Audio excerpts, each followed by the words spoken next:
Good morning, I'm Neva Manu, and this is your morning news fix for Monday, 4th of December.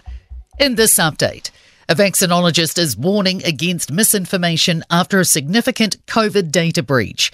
A 56-year-old man will face Wellington District Court today, charged with accessing a computer system for dishonest purposes.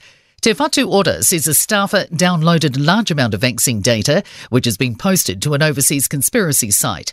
Auckland University's Helen Patoussis-Harris says the staffer making claims about vaccines is a tech expert, not a health worker. Vaccine safety scientists would be a better source. It's the same as going and getting information about computers. You don't want to ask your GP about that. Another ceasefire in Gaza seems unlikely as fighting resumes on both sides. It comes after a pause in fighting, which saw the release of some hostages kidnapped by Hamas in exchange for scores of Palestinian prisoners.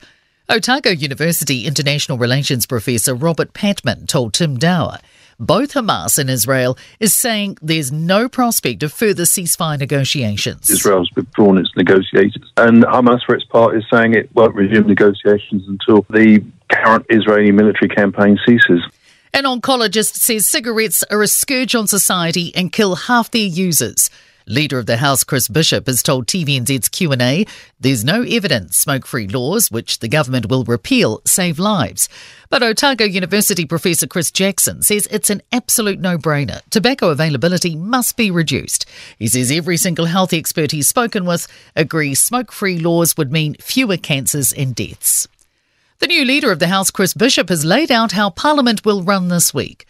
Tomorrow, the House Speaker will be elected. Jerry Brownlee is the government's preferred candidate. Bishop says on Wednesday there will be a speech by the Governor-General about the government's priorities. Then at 2 o'clock the first debate of the new Parliament starts, which is the address and reply debate. That will be moved by 2 new National Party MPs delivering their maiden statements.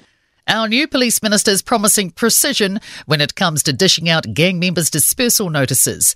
It's one part of Mark Mitchell's incoming gang laws, which have been inspired by Western Australia's anti-bikie legislation. There, Perth criminal lawyer Zoe Gilders says it raises a question on whether the notion of consorting is simply being in a public place with another individual. There is no room really on that definition for a distinction between whether that is a family event, whether that is any other type of event.